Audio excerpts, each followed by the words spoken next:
Akala mo siguro ngayon, kailangan mo ng mas magandang mukha, mas matalas na jawline, mas maayos na buhok, na kailangan mong baguhin ang lahat para lang maging attractive.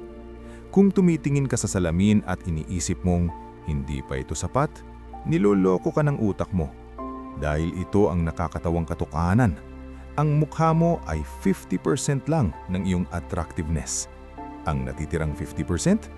Purong psychology. Narito ang 10 psychological tricks para maging instant attractive nang hindi binabago ang iyong pisikal na anyo. 1. The halo effect. Ang utak natin ay may pagka-utak bata.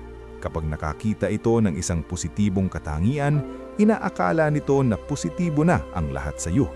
Kung mukha kang confident, iisipin ng mga tao na matalino ka, mabait at mas attractive. Ang confidence ay hindi lang nararamdaman, ito ay behavior. Tumayo ng diretso, ilabas ang dibdib at itaas ng bahagya ang baba. Yun lang. Ang utak na ng ibang tao ang magpupuno sa kulang. 2. The 0.5 second rule. Huwag tumitig ng sobrang tagal, pero huwag din agad iwas ng tingin. Ang sweet spot ay kalahating segundo ng eye contact sa sandaling makita mo ang isang tao. Sapat na ito para ipakitang interesado ka, pero hindi nakakatakot. Tinatawag itong thin slicing, isang maliit na galaw na nagbibigay ng malaking impact. 3. The slow blink. Ang mabilis na pagpikit ay senyales ng kaba, pero ang pagpikit ng mabagal habang nakikinig ay nagpapakitang kalmado ka at kontrolado mo ang sitwasyon. Ang pagiging kalmado ay tanda ng competence at ang taong mahusay ay laging hot sa tingin ng iba. 4. Magsalita ng 10% mas mabagal. Hindi mo kailangan ng malalim o sexy na boses. Bagalan mo lang ng kaunti ang pagsasalita. Ang mga taong hindi nagmamadali magsalita ay tinitingnan bilang mas mature at mapagkakatiwalaan. Ipinapakita nito na komportable kang pakinggan ng iba. 5. The spotlight effect, ang iyong superpower. Sinisira natin ang sarili nating attractiveness dahil akala natin lahat ng tao ay nakatingin sa ating mga flaws. Pero ang totoo, walang may pake. Mas napapansin mo ang mga mali sa sarili mo kaysa sa napapansin nila. Kapag umarte ka na wala kang flaws, tutigil din ng mga tao sa pagpuna sa mga ito. 6. The power of pauses. Bago sumagot sa isang tanong, huminto muna ng kalahating segundo. Ang pag-pause ay senyales ng pagiging composed at socially intelligent. Ang mga taong confident lang ang hindi nagmamadali sumagot. 7.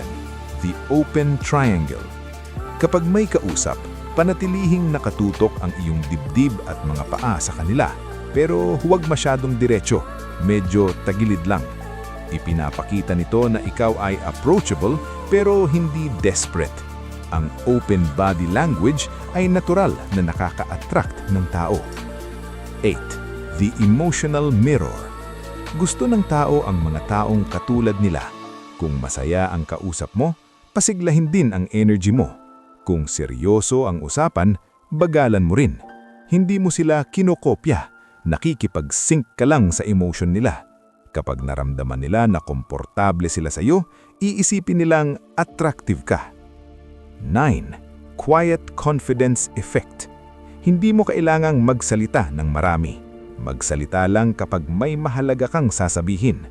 Ang mga taong mapili sa sinasabi ay nagmumukhang mysterious at mas valuable. Quality over quantity, lagi. 10. Mumiti gamit ang mata o Duchenne smile. Ang laging nakangiti ng malapad ay minsan nagmumukhang pilit o kabado. Subukang bahagyang ipikit ang mga mata o squint habang ngumingiti. Ito ang ginagamit ng mga aktor para magmukhang mainit at totoo ang dating. Ang huling katotohanan, ang pagiging attractive ay hindi tungkol sa pag-aayos ng mukha, kundi sa pag-aayos ng mga signal na ipinapadala mo. Ang posture mo, eye contact, bilis ng pagkurap at paraan ng pagsasalita. Ito ang mga switch sa utak ng tao. Hindi sila nahuhulog sa mukha mo, nahuhulog sila sa energy mo. Subukan mo ang 2 o 3 nito at huwag kang maggulat kung iba na ang trato ng tao sa iyo. Subscribe please!